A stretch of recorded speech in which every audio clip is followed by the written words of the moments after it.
Nah, kalau tadi Bang, kita mengulas kembali, coba mensimulasikan kondisi-kondisi seperti apa yang terjadi di kalangan, di kampus, di beberapa kampus, kondisi psikologis mahasiswa yang terjadi pada saat itu, kemudian diskursus-diskursus yang terjadi. Pertama kali Abang turun ke jalan pada saat itu kondisinya seperti apa? Pertama kali, titiknya di mana? Ya, yang pasti seperti tadi ya, diskusi, mimbar bebas. Ya kita melakukan aksi langsung dari kampus, berorasi di kampus. Kita ajak kawan-kawan mahasiswa bergabung. Ya kita Mobilisasi ya? Ya mobilisasi massa. Kawan-kawan kampus lain juga kebetulan daerah Pancing sekitarnya ini banyak juga sudah seiring dengan kita. Ya kita bergerak ke DPRD Sumatera Utara. Selalu DPRD jadi pusat? DPRD, karena itu penampung aspirasi. Iya. Kami berpikir seperti itu. Iya. Nah, jadi setiap habis aksi ya kita diskusi lagi. Makanya biasa awalnya mungkin sekitar ratusan ya kan, 500 ya kan, dengan kawan-kawan lain jadinya sekitar 1000. Ya di aksi kedua kita sudah pasti bertambah karena kita memang diskusi. Maka evaluasi kelemahan di aksi hari ini apa gitu. Kita besok mau targetnya seperti apa gitu. Nah, maka kita isilah di mana kelemahan-kelemahan itu dan kita tingkatkan terhadap apa yang menjadi tuntutan kita. Makanya dalam aksi itu, kalau di dalam mindset saya, aksi itu punya tingkatan bermain, baik itu tujuan maupun bentuk demonstrasi yang dilakukan. Saya pikir seperti itu dia. Nah, ada juga kondisi yang terjadi Bang, lazim ini jadi pembahasan di kota Medan sendiri sebagai pusat ibu kota Sumatera Utara. Penjarahan itu terjadi juga nggak Bang pada saat itu? Ini dia, ini saya cerita nih ya. Setelah sekian aksi dilakukan, sampailah hari itu 2 minus 2 gerakan sebelum terjadinya penjarahan.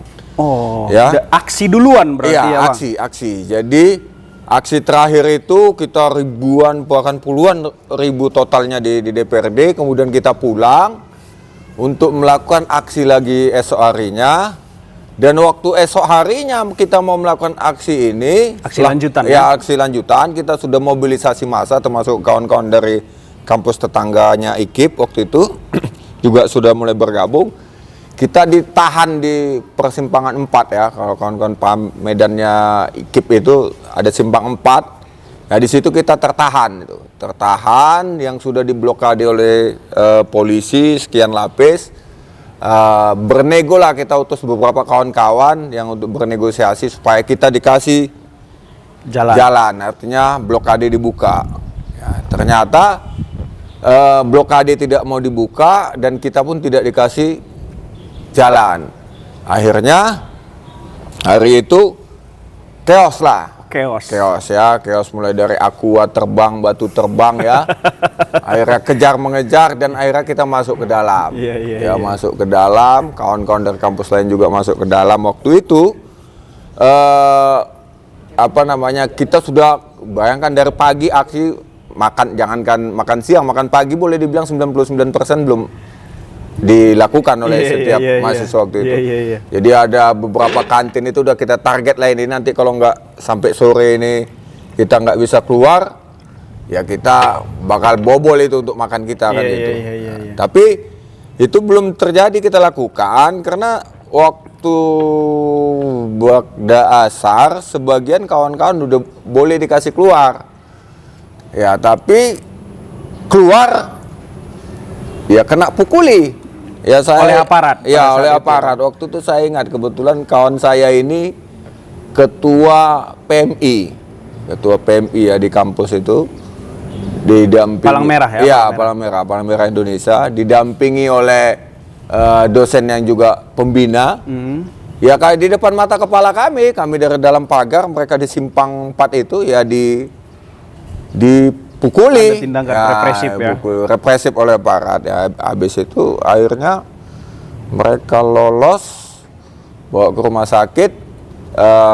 Hari semakin senja, maghrib lagi dilakukan seperti itu kan ada masjid di kampus kita itu, ya sebagian dari dekat masjid dipanggil yang mau pulang katanya. Ternyata begitu keluar dilakukan mendapatkan tindakan represif dari aparat. Dan akhirnya ya kami terkurung di dalam.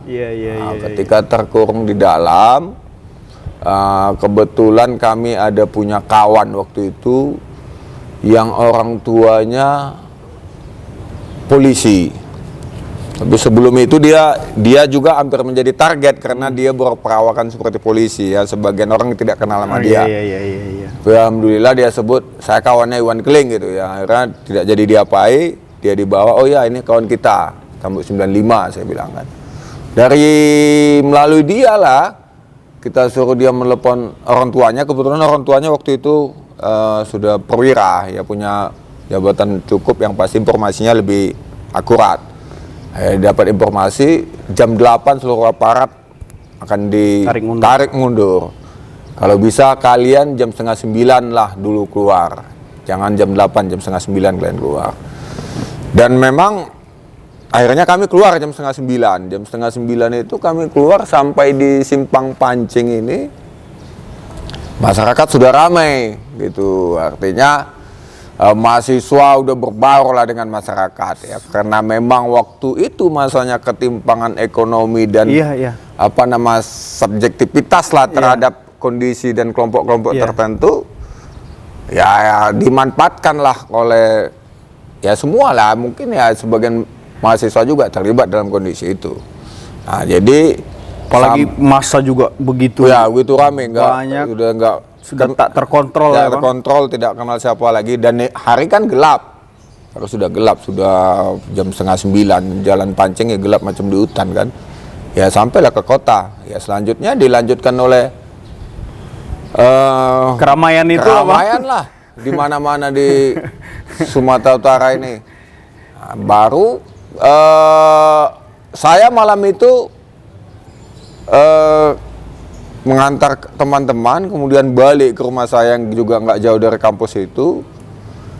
Saya sudah menyiapkan, kebetulan di rumah saya itu ada loteng yang disiapkan dengan lantai kayu, papan gitu ya, lantai loteng itu bisa tempat orang sembunyi. Tempat bersembunyi ya. Bersembunyi. Kebetulan di rumah saya ada anak kos juga.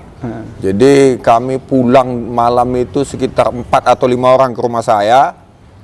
Kami udah stok logistik di atas, nggak tahu di apa. Karena memang situasinya, informasinya hampir seluruh rumah kos besar itu dihajar aparat. Yang mana mahasiswa itu ditarik, mahasiswa ditarik, diverifikasi lah. Kos-kosan juga diseser waktu itu ya, Bang?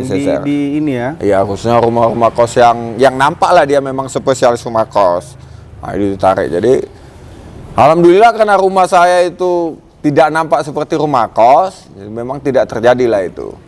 Nah, besoknya kita cek juga itu ke kampus. Ya gas air mata itu waktu yang kami chaos, gas air mata itu sampai nggak hilang, sudah 2 hari 3 hari masih mengambang di udara saking banyaknya gas air mata itu. Dan itu di Jalan William Iskandar ini ya, Bang? Di jalan dekat kampus Unimed. Iya. Nah, dan dekat kampus Unimed di depan keliling letter L itu. Berarti cukup mencekam juga pada saat itu. Sangat mencekam kali. Saya cukup tertarik, Bang, pengen tahu kondisi realnya seperti itu karena saya ingin membentuk khayalan saya sendiri seperti apa kalau seandainya saya ada pada kondisi itu. Karena harus diakui memang reformasi ini sebuah peristiwa yang ya selain memang bersejarah, ya peristiwa ini juga cukup banyak memakan korban, khususnya di kalangan mahasiswa pada khususnya. Nah, Bang, berhasil nggak DPRD itu diduduki pada saat itu? Ya pada saat itu sebelum chaos pertama itu sudah berhasil diduduki. Sudah ya, sudah berhasil ya. Dan untuk pasca chaos dan penjaraan itu kan kita sudah otomatis ngumpul di sana dan dilanjutkan terus di seluruh Indonesia, di Jawa dan lain sebagainya. Cuma sudah terkendali, represifnya aparat itu di Sumatera Utara sudah tidak nampak lagi, Karena apa? Gerakannya dilanjutkan oleh di Jakarta, di Jawa. Nah, makanya kalau di sana tanggal berapa itu, tanggal belasan ya, di kita 10 hari sebelum itu chaos itu gitu. Sudah berhasil duluan menjebol kantor DPRD ya pada saat kantor itu. DPRD dikuasai. Nah, tapi kalau di Jawa kan berlanjut. Artinya mereka melanjutkan apa yang sudah kita buat. Mungkin istilah gini kan. Kadang-kadang kan ada gengsi egois sendiri. Sumatera Utara aja bisa buat gitu, masa kita nggak buat? Mungkin begitu kalau saya bilang. Tapi kalau kawan-kawan lain yang bilang, kalau kawan-kawan di Jawa, Sumatera Utara ini kan mengadopsi apa-apa yang akibat ada dorongan dari kawan-kawan dari pusat. Sebenarnya kalau saya melihatnya tidak seperti itu. Tapi memang sengaja saya melihatnya justru begini. Isu itu memang sengaja dibangun ya kan, supaya daerah ini berapa sama pusat. Saya pikir seperti itu. Kalau saya melihatnya seperti itu. Oke Bang, saya sudah cukup memahami betul kondisi-kondisi yang terjadi pada saat itu. Insinuasinya saya sudah coba masuk ke alam tahun 97-98 ketika peristiwa-peristiwa itu terjadi. Nah kemudian Bang, kita masuk ke hal-hal yang substansial nih pada saat itu. Orde Baru hancur. Presiden Soeharto yang sudah 32 tahun menjabat sebagai presiden pada akhirnya mengundurkan diri. Dan pada saat yang sama wakil presiden adalah B.J. Habibie, langsung secara konstitusional memang pada saat itu langsung menjabat secara otomatis sebagai presiden. Nah, di beberapa literatur yang saya baca, bahkan ketika Soeharto sudah mundur sekalipun dan Habibie menjabat sebagai presiden pada saat itu, ini masih dianggap sebagai lingkarannya Orde Baru. Artinya semangat reformasi yang ada pada saat itu ingin semua elemen yang berkaitan dengan Orde Baru ini diganti sedemikian rupa. Nah, ketika proses itu terjadi Bang, apakah aksi itu masih terus berjalan kalau di Kota Medan khususnya? Iya, jadi pasca Soeharto turun dengan agenda tuntutan reformasi sebelumnya itu, amandemen Undang-Undang Dasar 1945 menyangkut pembatasan masa jabatan presiden, ya, kemudian KKN, ya, korupsi, kolusi dan nepotisme, kemudian masalah ekonomi terpenuhi. Sebagian besar kami kawan-kawan di Sumatera Utara sepakat, yuk kita serukan kepada anak bangsa, baik itu generasi muda maupun organisasi ataupun komponen-komponen yang merasa terlibat dan ingin terjadinya perubahan dari masa Orde Baru ke reformasi. Yuk kita rekonsiliasi total, ya. Walaupun sebelumnya, ini saya track dulu lagi ya. Sebelumnya kita coba mengangkat isu represifnya aparat, ya. Isunya mulai bergeser ya. Geser. Kita coba angkat dulu isu represifnya aparat. Dalam konteks represifnya aparat, khususnya yang terjadi di wilayah Pancing sekitarnya ini, yang dituntut itu adalah pelecehan seks. Karena di dalam situasi waktu yang chaos sore ke malam itu, sebagian kawan-kawan yang keluar itu kebetulan di depan kampus kita itu ladang atau kebun dan warung-warung semak belukar. Disitulah terjadinya itu oleh diduga aparat ya Bang. Jadi kita melakukan aksi menuntut ke sana, yaitu setelah Soeharto turun tuh. Dan waktu itu kita dianggap waktu itu oleh Indonesia, masyarakat Indonesia atau pemerintah Indonesia waktu itu dan mahasiswa yang klub itu kita marinir. Ya, waktu itu Angkatan Laut lah, marinir lah yang mengawal demo kita ini. Jadi demo itu menuntut tindakan tegas terhadap oknum-oknum aparat yang melakukan pelecehan-pelecehan ini. Ya, jadi kita demo ke Polda, waktu itu Polda masih di Jalan Sudirman. kemudian kita ke PM Sena, kita ke Kodam, ya tuntutannya itu, dan itu akhirnya dilanjutkan oleh kawan-kawan sekalian sampai pada proses persidangan. Setelah itu berlalu, kawan-kawan di mana-mana masih ribut, tapi entah apa yang diributkan. Makanya kita, sebagian besar kawan-kawan di Sumatera Utara ini, entah gayung bersambut dengan daerah, saya nggak tahu, karena waktu itu saya sudah masuk tugas kuliah. Tugas kuliahnya itu PPL, habis PPL berarti sekitar bulan 8, bulan 9 itu mau masuk KKN atau kuliah KKN. Saya masih melakukan gerakan namanya rekonsiliasi total. Ya, kita melakukan diskusi dan beberapa kawan-kawan sepakat beberapa kampus perguruan tinggi di Sumatera Utara. Makanya kita pasang baliho paling besar lah yang setahu saya, karena menutup gedung kantor Gubernur Sumatera Utara yang 13 lantai itu kita tutup dengan baliho. Dengan baliho waktu itu. Setelah itu saya langsung berangkat itu, karena saya ada aktif juga di olahraga, saya berangkat Pomnas itu ya, Pomnas saya ke Kalimantan itu langsung. Jadi dari situ saya habis aksi itu, ambil pakaian, saya berangkat ke USU, saya berangkat ke Sibolga, saya terbang ke Kalimantan.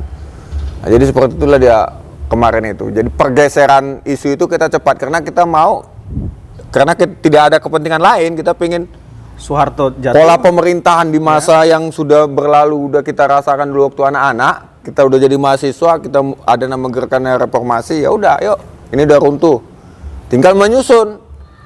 Nah, amandemen tadi apa-apa aja mau disusun, nah itu udah mulai ke sana diskusinya, makanya Undang-Undang Korupsi keluar tahun 99, amandemen tahun 99, ya kan, mengenai apa. Dan sudah mulai digodok di Jakarta. Sudah digodok semuanya. Saat itu ya, Bang. Nah, itulah dia. Nah, Bang, kita masuk ke kondisi kekinian. Spirit dari reformasi itu kan meruntuhkan Orde Baru, artinya gerak keluar dari Orde Baru atau dalam tanda petik otoritarianisme masuk ke demokrasi. Artinya reformasi itu menjadi pembatas antara otoritarianisme dan demokrasi yang kita alami sekarang. Saya mau mengetahui, karena Abang pasti sebagai orang yang terlibat aktif dalam aksi-aksi ataupun diskusi-diskusi di tahun 97-98. Secara spirit mungkin Abang lebih sempurna memahami daripada saya mungkin yang tidak mengalami kondisi-kondisi itu. Maksud saya begini, Bang. Kita bergerak dari otoritarianisme ke demokrasi yang sekarang.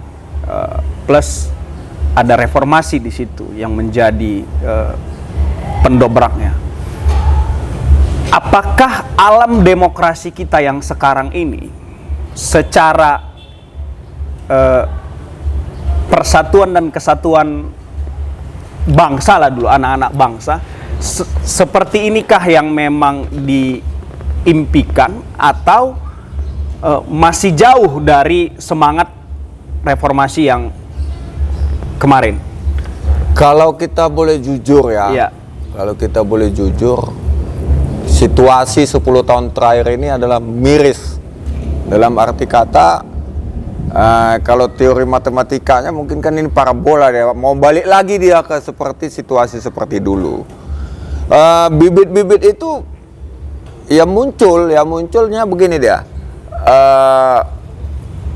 Orang mengeluarkan pendapat sudah mulai dicekal, sudah mulai dicari-cari kesalahan, dicari deliknya, cari apanya, dipersempit ruangnya, atau kalau dia orang yang terlibat dalam sistem, dia disingkirkan kan. Jadi sepertinya sudah balik ke sana. Ada indikasi itu? Iya, ada indikasi. Sayangnya begini, yang sangat kita sayangkan, kawan-kawan ataupun adik-adik, mungkin anak-anak ya, anak-anak dari mungkin yang lebih tua dari saya, tapi dia terlibat di reformasi ini, tidak memberikan pencerahan terhadap mereka ya, yang hari ini adalah merupakan anak-anak dari pejuang-pejuang di reformasi 98 itu, untuk bagaimana tetap bisa mempertahankan atau melanjutkan apa yang sudah didobrak oleh orang tua ataupun senior-senior mereka di masa lalu di tahun 98, di sekitar 24 tahun lalu. Makanya saya bilang, hampir rata nih anak-anak ini, anak-anak senior saya ya, secara stambuk mungkin kan, atau juga ada juga yang udah, kalau seangkatan saya ada juga yang anaknya sudah mahasiswa. Makanya saya begini, ada apa namanya, ada cerita-cerita yang geli di kuping saya ketika mengingat demonstrasi 2018 dan 2019 di pasca pesta demokrasinya Indonesia. Ketika anak-anak STM ya, atau anak-anak SMK atau anak-anak SLTA istilahnya turun ke jalan. Iya. Yang saya menggeliti kuping saya itu ketika sebagian besar orang yang otaknya ada dan pengalamannya juga tinggi tentang semangat berjuang generasi muda itu mengatakan bahwasanya mereka ini ditunggangi. Nah, ini yang saya nggak terima. Tidak ada orang yang melakukan sesuatu di dunia ini pure atas nama keinginannya sendiri, nggak ada, itu bohong. Ya, minimal dari yang dia dengar. Iya. Minimal. Atau dari yang dia lihat. Dan kalaupun ada yang menyuruh dia, apa salah? Tidak salah menurut saya. Ada, kau demo kenapa? Kau kan udah bisa lari, udah bisa ngelempar kan, gak ada istilah kasarnya kan? Ya kan? Kau udah bisa lari, bisa ngelempar kan? Nah. Bisa ngomong kan? Bisa om kata. Ya udah, kau udah boleh demo. Kan gitu. Dan waktu itu saya coba berbicara di sosmed. Saya bilang, kayaknya enak ya, kita yang hari ini kawan-kawan yang duduk sebagai guru atau sebagai orang tua terhadap mereka yang anak sekolah tadi, yang berdemo tadi. Yuk kita berikan pemaparan, kita berikan penguatan kepada mereka tentang bagaimana sebenarnya berdemonstrasi yang benar itu.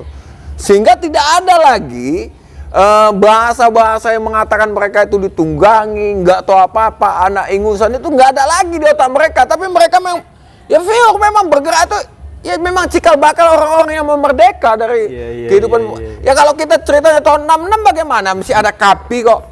Ya kan, Kesatuan Aksi Pelajar. Yang mahasiswanya umur berapa ya kan tohnya ada gitu. Bahkan dulu celananya celana pendek lagi. Ini mereka udah celana panjang. Kenapa celana panjang di masa sekarang anak sekolah? Karena kedewasaan lebih tinggi harusnya kan. Jadi sah-sah aja gitu.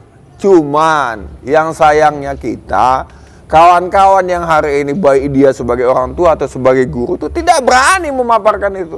Tidak berani, sampaikan aja. Saya sudah bilang. Saya bilang bahkan saya siap jadi mentor. Saya siap untuk sama-sama sama kawan-kawan sekalian, Bapak Ibu, guru ataupun orang tua, untuk memberikan penjelasan, memberikan penguatan, memberikan pembelajaran bagaimana sih sebenarnya berdemonstrasi itu. Sehingga tidak disalahkan, sehingga tidak jadi korban. Kan begitu. Kalian dikorbankan, bla bla segala macam kan gitu. Akhirnya ya dia aja yang sebagai mahasiswa pun diam aja, yang anak STM atau anak SMK bergerak kok dikomplainkan gitu. Saya pikir seperti itu dia. Nah, artinya kalau dari analisa Bang, bahwasanya ada kemunduran yang terjadi 10 tahun belakangan, atau mungkin di pasca reformasi harusnya kebebasan berpikir, kebebasan berpendapat itu, komunikasi di ruang publik, diskursus publik itu dibuka sedemikian rupa, kebebasan berekspresi, kebebasan berorganisasi dan lain-lain sebagainya. Ada kemunduran yang terjadi karena belakangan ini memang di beberapa diskusi yang terjadi juga tindakan-tindakan penangkapan, dicari delik, kemudian munculnya undang-undang ITE apa ini semua segala macam. Menurut Abang itu sebagai sebuah kemunduran dari demokrasi, atau memang ini sebenarnya hal yang diinginkan oleh semangat reformasi itu sendiri, Bang? Jadi ini kan paradigma dan stigma yang terjadi di Indonesia ini. Di satu sisi kita pingin orang semua pintar, di satu sisi kita pingin orang itu aktif. Tapi di sisi lain kita tidak pingin dia melawan nama kita. Kita tidak ingin, kalau istilah umumnya mungkin nanti jadi anak harimau. Secara sistem negara ini pun pasti seperti itu. Makanya hampir seluruh kampus itu formatnya sama dalam mengelola mahasiswanya, baik baru masuk menjadi mahasiswa ataupun dalam kuliah ataupun mengikuti perkuliahan. Sistem ini dibangun dengan sendirinya. Saya beberapa tahun terakhir sering mengulas sama kawan-kawan sekalian, baik yang sudah tamat mahasiswa ataupun mahasiswa baru. Di dalam slogan ataupun motonya perguruan tinggi itu sangat jelas. Ada Tridharma perguruan tinggi. Ya. Di dalam Tridharma perguruan tinggi itu jelas mahasiswa itu harus ngapain gitu. Yang memfasilitasi, yang membuka ini siapa? Begitu mereka jadi mahasiswa, dosen, birokrasi, dan mahasiswa yang duduk di Ormawa. Membuka ini. Apa itu Tridharma perguruan tinggi? Bagaimana melakukannya? Apa nanti hasilnya? Apa nanti yang bisa dilakukan ketika memahami hal itu? Ini tidak dilakukan. Makanya saya pernah cerita ini sama beberapa profesor lah di satu kampus. Ketika ada pembahasan tentang konteksnya Tridharma perguruan tinggi ini tadi, artinya kalau dulu ada nama istilahnya ospek, sekarang menjadi inaugurasi atau P2MB, pengenalan dan pembekalan mahasiswa baru gitu. Di kelompok mahasiswa membuat momen tersendiri lagi, namanya inaugurasi. Tapi ini menjadi persoalan di satu fakultas atau di satu jurusan. Mungkin ini bisa tetap berjalan dengan bahasanya begini. Saya sebagai dosen, sebagai dekan, sebagai ketua jurusan tidak menyuruh dan juga tidak melarang. Itu bahasa yang saya pikir sangat ideal. Yeah. Nah, memang begitulah harusnya. Tapi ada yang berani melarang. Sayangnya ketika saya ajak diskusi, saya bilang kita ini kalau memang kita sepakat kita ini kaum intelektual dan akademis, harusnya kita siap ketika ada sesuatu kita debat akademis dulu. Apa sih persoalannya? Saya buka tentang inaugurasi dan P2MB. Jelas titiknya ada di sana. Tidak tersampaikan apa yang harusnya diketahui oleh mahasiswa baru. Contohnya, kalian tidak berani memaparkan tentang Tridharma perguruan tinggi. Itu sederhana. Nah, dan kalaupun ada hal yang salah atau tidak etis lagi dilakukan oleh mahasiswa dalam ospek itu dengan metode inaugurasi, harusnya kita perdebatkan bersama. Bukan dalam teori sederhananya ada tikus dalam lumbungnya kita bakar. Enggak lah, harusnya kita debat akademis. Oh, ini nggak boleh dilakukan, ini nggak bagus, yuk kita cari rumusannya. Jangan dilarang. Akhirnya apa? Akhirnya kalian sendiri, sebagian besar dosen juga pernah diskusi sama saya, akhirnya mereka heran, kok mahasiswa sekarang jadi pendiam ya, tidak kritis ya. Padahal mereka yang membuat itu di awal mereka masuk menjadi mahasiswa. Saya pikir seperti itu dia. Nah, Bang, salah satu diskusi publik kita yang muncul beberapa tahun belakangan ini adalah terjadinya polarisasi, terjadinya pembelahan nih di kalangan civil society, di kalangan masyarakat awam kita. Ada yang kiri, ada yang kanan, ada yang begini, dan ruang publik kita jadi kacau balau. Mana informasi yang benar, mana informasi yang salah. Terkadang kita sendiri pun bingung mana untuk menganalisanya. Media juga seperti itu juga. Kemudian pemujaan terhadap ketokohan yang terlalu berlebihan. Saya pikir ini di ruang-ruang diskusi publik kita hari ini, peristiwa-peristiwa ini muncul. Padahal dulu mungkin di era Orde Baru hal-hal seperti ini tidak muncul. Nah, di ruang demokrasi kita yang sekarang malah kondisi-kondisi itu muncul. Kira-kira apa pendapat Abang terkait hal itu? Jadi begini dia, kondisi ini kan muncul. Pertama memang situasi yang sudah mau kembali kepada situasi-situasi yang lama. Dan orang-orang sekarang yang berada di dalam sistem ataupun kebijakan-kebijakan ini banyak merekrut orang-orang lama yang sudah punya pengalaman. Oh, ini strateginya begini, ini strateginya begini. Tapi yang kita sayangkan tadi, orang-orang yang masih berpikiran secara luas, berpikiran secara ideal lah dalam menyikapi situasi ataupun isu-isu yang beredar itu tidak berani menyampaikan hal-hal tersebut. Itu yang kita kecewakan. Makanya saya pernah begini, kita bicara literasi umpamanya contohnya begini. Ada orang bilang sekarang ini kita harus membaca buku. Wah, di mana-mana didirikan perpustakaan, grup-grup literasi dan lain sebagainya. Saya bilang, untuk apa baca buku? Dia diam. Akhirnya dia bilang pintar. Saya bilang benar.